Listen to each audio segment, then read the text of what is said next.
Q3175. The minimum allowable strength of a towline used for an Aerotow of a glider having a certificated gross weight of 1,040 pounds is A. 502 pounds. B. 832 pounds. C. 1,040 pounds.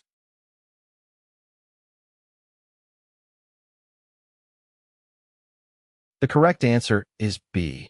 Similar to the previous question, the minimum allowable strength of a towline used for an Aerotow is calculated as a percentage of the glider's certificated gross weight. With a glider having a certificated gross weight of 1,040 pounds, the minimum allowable strength of the towline would be 80% of that weight, which is 832 pounds. Q3177. When using a towline having a braking strength more than twice the maximum certificated operating weight of the glider, an approved safety link must be installed at what point? A. Only the point where the towline is attached to the glider. B. The point where the towline is attached to the glider and the point of attachment of the towline to the tow plane.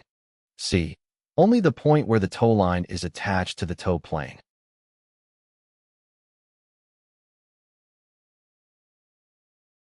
The correct answer is B.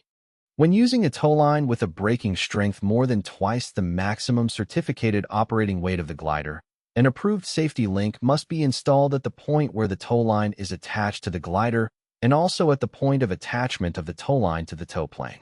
This ensures that the towline can safely detach in case of excessive force or tension during the Aerotow operation.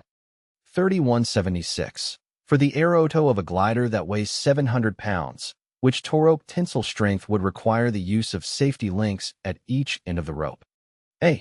850 pounds. B. 1,040 pounds. C. 1,450 pounds.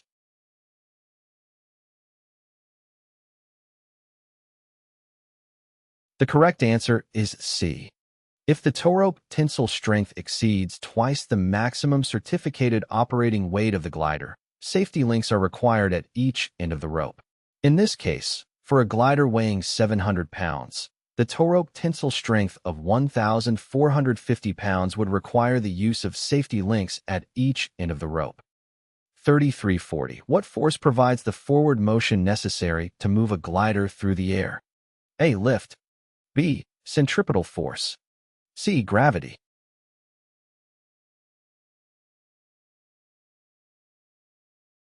The correct answer is C. The force of gravity acts upon an aircraft, providing the required forward momentum for the wings to move through the surrounding air. This gravitational force creates a natural inclination for the aircraft to move in the direction of the Earth's pull, which allows the wings to generate lift and sustain flight.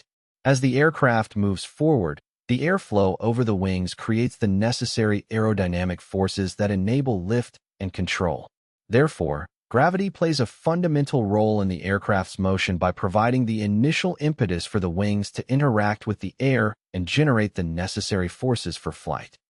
3341. To obtain maximum distance over the ground, the airspeed to use is the A. Minimum control speed. B. Best lift/drag speed. C. Minimum sink speed.